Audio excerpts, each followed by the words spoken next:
Okay, everybody, we move on. Next step in the bonding journey here is going to be talking about molecular forces. We talked about molecular polarity and looked at the fact that we can find polar and nonpolar molecules. We talked about the bonds, and now We talked about the molecules being polar, but now, what's the point? Okay, so we kind of move on to what molecules can do now that they have overall polarity. So we look at something called intermolecular forces, which is a very, very important topic.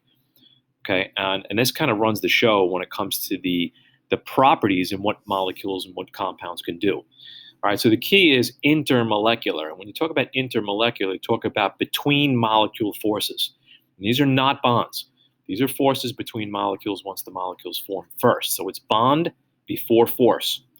Okay, so if it's forces of attraction that occur between molecules. Okay, these are now again to make sure you know the difference. A bond is between atoms.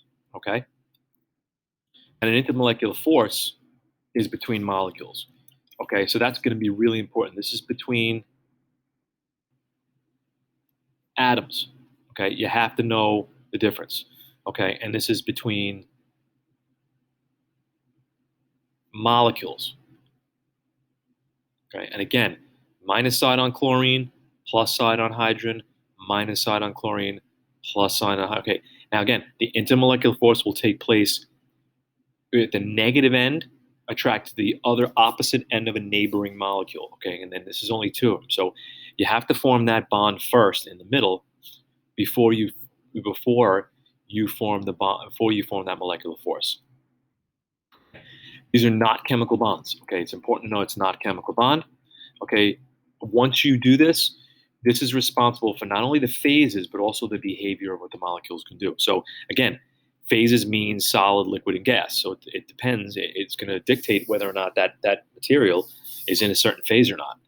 Okay, and there's really three types. Okay, really there's two main types, but there's if you want to call them three, call it three. All of the collection of these forces are called van der Waals forces over a scientist who actually worked with this. Okay, so the first force is called the dipole-dipole force. Okay, and this is involved in polar molecules. Okay, and non-polar molecules have something called London forces or dispersion forces, we call them. Okay, so again, you first have to make that decision on whether or not you have a polar or non-polar molecule, and then decide what force you're going to have. All right, so we're going to go take one of them one at a time and take a look through them.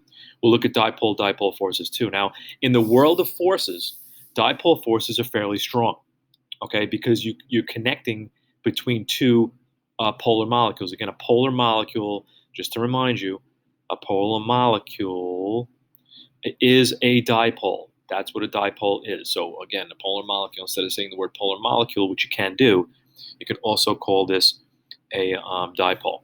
Okay, so these are attractions of polar molecules to each other. Okay, the plus and minus ends of adjacent dipoles are attract to each other. Okay, and the key is really here. All right, this attraction can be strong or weak depending on the electronegativity difference between the atoms themselves. Okay, and if that is great, if that's a high difference, the greater that difference, the greater the dipole force and the stronger they're attracted to each other. And that's going to be interesting. So to give you an example of this, I'm going to show you that up here for a second. So if you take a look down here, let's just say we deal with HCl. If we deal with HCl, we're going to have a hydrogen chloride molecule attached to another hydrogen chloride molecule. And again, the positive hydrogen will attract with a force over to the negative side of another hydrogen chloride molecule.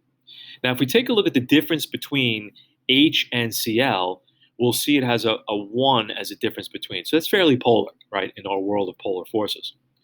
However, if we take a look at that and we compare that to HF, okay, we will see that HF has a difference of 1.8, which means the negative is a lot stronger and the positive is a lot stronger than it would be over here for the chlorine and the hydrogen. Okay, so that's why I made this a bigger font. You can see it's a bigger positive and a bigger negative. Now, a bigger positive and a bigger negative will also produce a much stronger force in between the two, because a bigger negative and a bigger positive has a bigger difference in electronegativity. So the attractive force is much greater. So this is um, a greater dipole force. So you increase your dipole force here. It's very high. Okay, and again, you'd expect that when you have fluorine because fluorine is a very electronegative. All right, so the electronegativity directly affects this polar force too.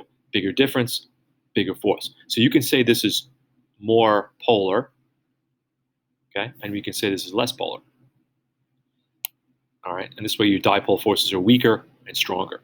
All right, so that's important to know going forward. Okay, now when we look at some elements, we find out that the dipole force is exceptionally strong. And when those exceptionally strong dipole forces involve common materials like water, we kind of have to make mention to them. So you may have done this in biology. In biology, you learn this a lot. You've seen this before. But what hydrogen bonding is this is a very strong dipole force. And again, the problem with this is that we name it hydrogen bonding. So hydrogen bonding is not really a bond. Okay, it's not a bond. Okay, they call it a bond, but it's really hydrogen forces. Okay, and that's important to know because you're not bonding to hydrogen. Again, you might think that that is a hydrogen bond, but it's not a hydrogen bond. That's a covalent bond. All right, so you have to be careful with this. All right, so a hydrogen bond is a very strong dipole force. Now, why do we call it out as a special thing? Okay, and this is going to be when you have very, very high electronegative atoms that are combined with hydrogen.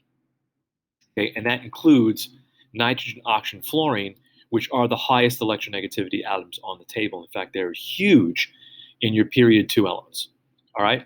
Now, when you combine these elements with hydrogen, they produce molecules with extremely high dipole forces. I mean, much higher than any other dipoles. All right. So your best examples are going to be water, NH3, and HF. Okay. So those are your 3 molecules, the best examples. And I'm thinking on tests, on a test, you're looking at these to be your answers for high, very strong dipole forces. And again, big electronegativity difference. Oxygen, nitrogen, and hydrogen. Nitrogen and fluorine, okay? Now, what's so special about it? Why do we do this? Well, they're incredibly high boiling points compared to compared to other molecules of their same type, okay? And they're typically in the liquid phase or even the solid phase more than other elements. Okay, so for example, a good example is that if you look at 2 molecules, if you look at water molecules which are bent, okay, and you looked over here at an H2S molecule which is also bent because it's in the same period, right? I'm sorry, same group S. You would have 2 bent molecules that look like that. Okay, well, this is a liquid and this is a gas, but if they're exactly the same look, why? It's just that because the forces between water molecules are that much greater because the electronegativity difference is greater. All right, so that's important to know when you look at this. All right, so if you look, and there's a pattern to this in the table. If you look at the periodic table, we'll take a look at nitrogen, oxygen, and fluorine head up their groups. All right, and if you look down this group, you'll see the shape of these molecules is exactly the same. Again, you have your pyramidal shape here. All right, you're going to have your bent shape here, and you're going to have your linear shape here, right, for your simple molecules of hydrogen. All right, but what we find is the strongest dipole forces are here, and your greatest boiling points are here too. All right, so if we look here again, I'll just do that quickly one more time. Sorry. Okay, the highest electronegativities are here. This is a liquid. Okay, and you also have very high BP. Now, what's the deal with the boiling? Why do we use boiling point? Well, boiling point is if you look down in here in this diagram, you'll see that if I look at these 2 water molecules, okay, you'll see that this is a water molecule here. Here's your O and your H's. Okay, we could look at that. And here's your O and your H's here. Okay, and we know that the oxygen will be the negative side and the hydrogen would be the positive side. Now, it's interesting to know that your hydrogen bond, your hydrogen force, will be here. Okay. Now, again, a hydrogen bond is really the same thing as a dipole force. It's just really strong, so we call it a hydrogen bond. All right. Now, it's important to know that when you boil water, you're breaking this force.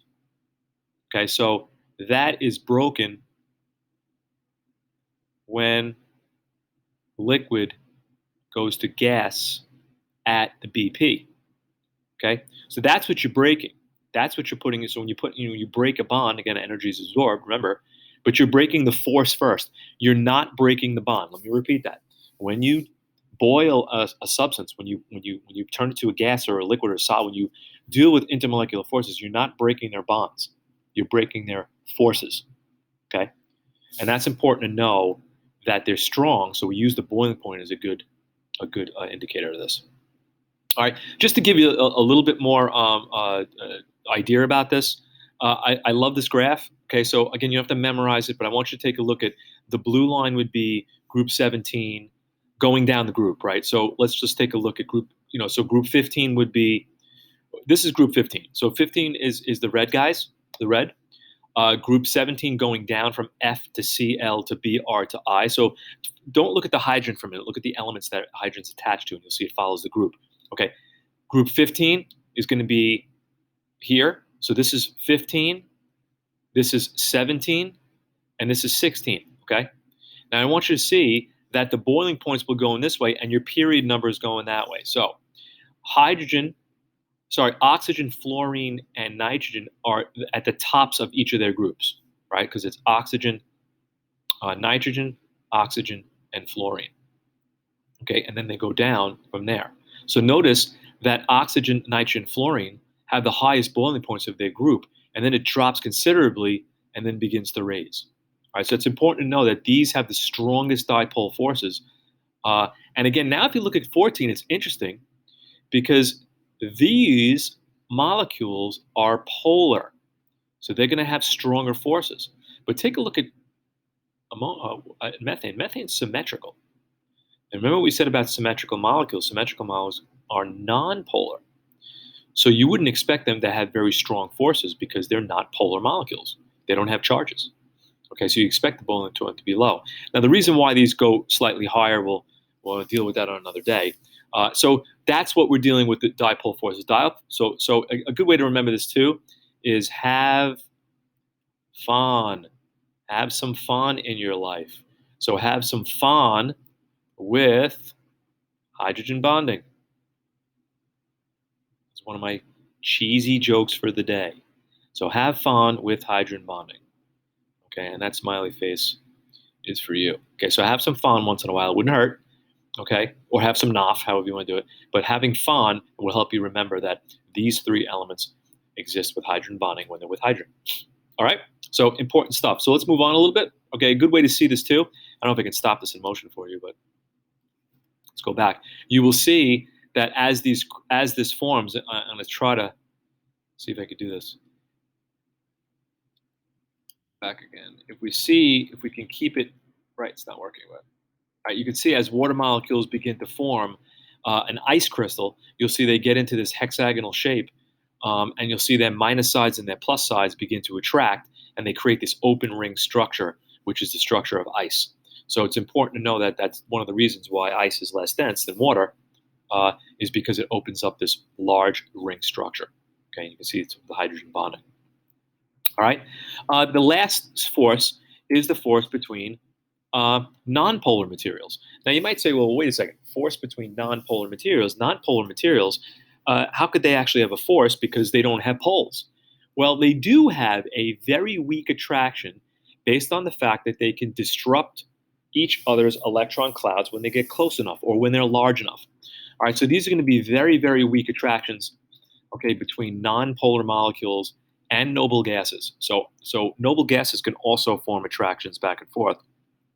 Okay, so here's the deal. So these forces can be very, very great when the molecules are very, very large.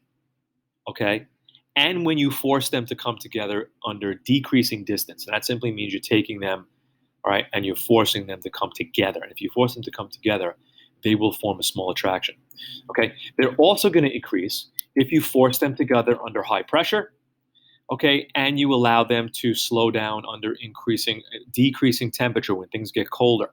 And when that happens, you're going to make these molecules come together closer. All right, you're going to remove energy from them. They're going to begin to slow down. They're going to get closer. All right, so again, larger, closer, and higher pressures are going to force this to happen.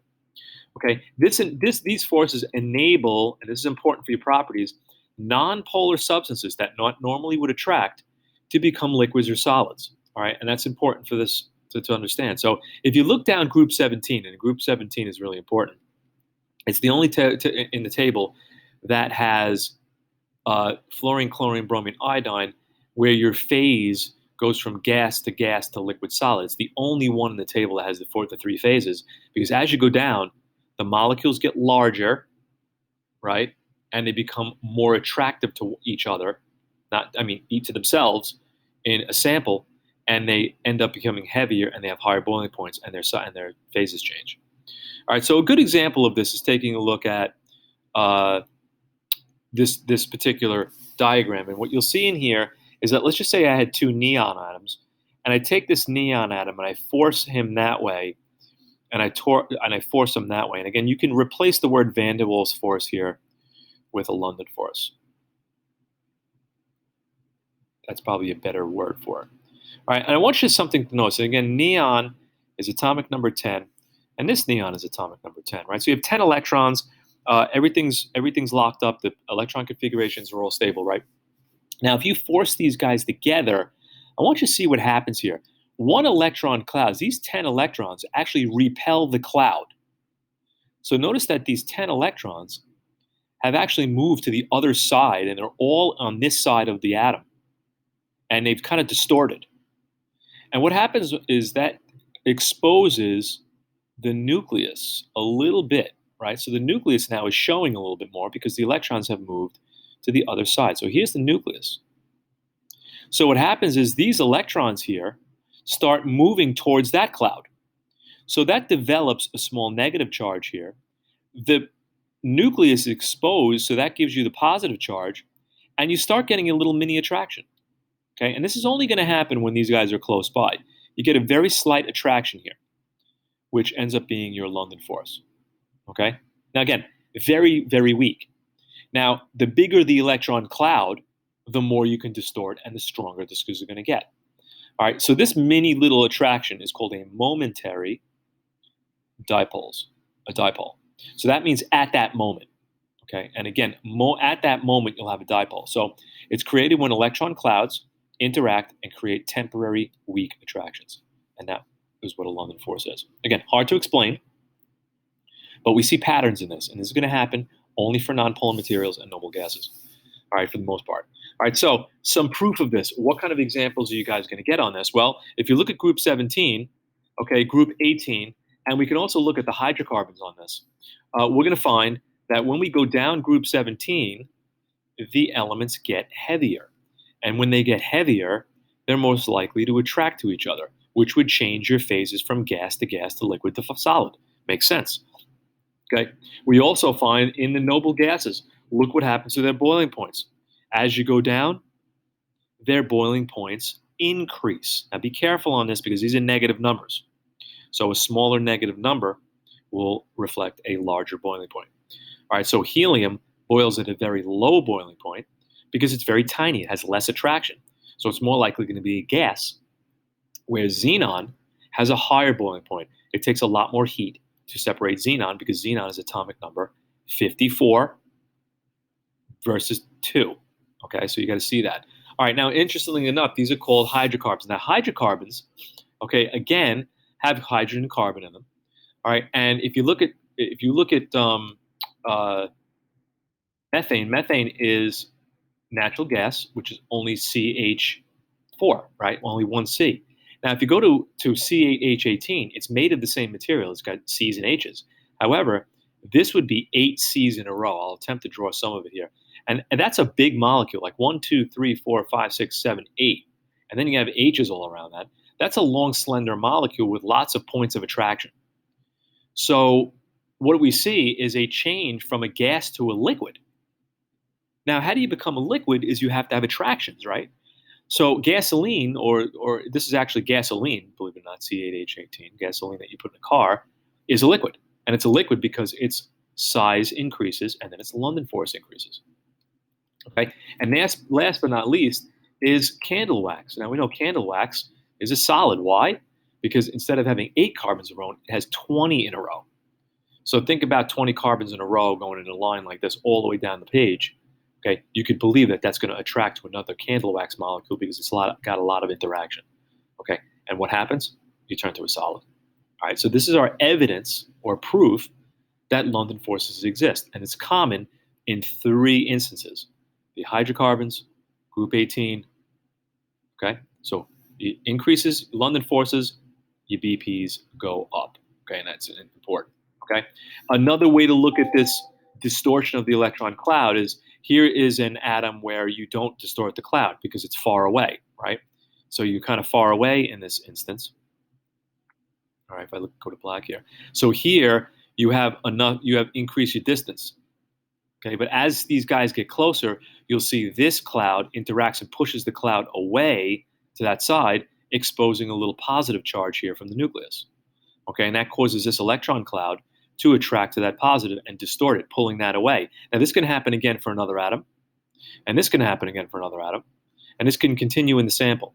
Only going to happen when you get closer or larger, or we force this. So we could force this to happen too by putting these materials under pressure. Okay, a good example, and again, I'll give you this example here again. I want you to ask about this. Is that propane? Okay, propane is a gas, but what we do is we compress it, okay, into a barbecue tank. Okay, and when we put this in that barbecue tank, you know those white tanks that we have. Okay, when we compress it into a tank, the molecules actually liquefied, okay, under pressure. Okay, under high P. So then you have a liquid, okay, and you have a gas above it. All right, and what we do is we carry this around, we bring this to our barbecue, and when we hook it up, the liquid becomes a gas and then comes out when we turn the screw on it, when we turn the valve on it. All right, so it's important to know that propane is actually a gas, but it's a liquid when we put it in a container and we pressurize it. Okay, so everyday examples of London forces. Propane gas liquefies under high pressure in a barbecue tank. Okay, butane gas, okay, liquefies under high pressure in a disposable lighter. So if you ever look at a lighter, a click lighter, you'll see that there's a liquid in the window there that looks at the amount of liquid. But when you let the gas out, it comes out as a gas. That's because you're releasing the pressure. Okay, many plastics are in the solid state. Plastics are non-polar. So they have stronger London forces. Candle wax is a huge molecule. It's a solid, even though it's nonpolar. And gasoline is a liquid, but it evaporates very quickly. We've seen that happen, okay, in that thing very easily. All right, so that's the case. So just to review really quickly, we have 3 types. We have really 2 types of forces, but 3 examples. We have our polar molecules will be dipole-dipole forces. If it's NOF, NOF, or have fun with hydrogen bonding. Okay, and then non-polar molecules, the predominant forces will be these London forces. All right. In the next one, we'll take a look at some examples and some real life, a little bit closer to some real life stuff with polarity and the different forces, and then take a look at finishing up some the rest of covalent bonding, and then we're in good shape. Okay, so hang in there, everybody, and please ask questions along the way.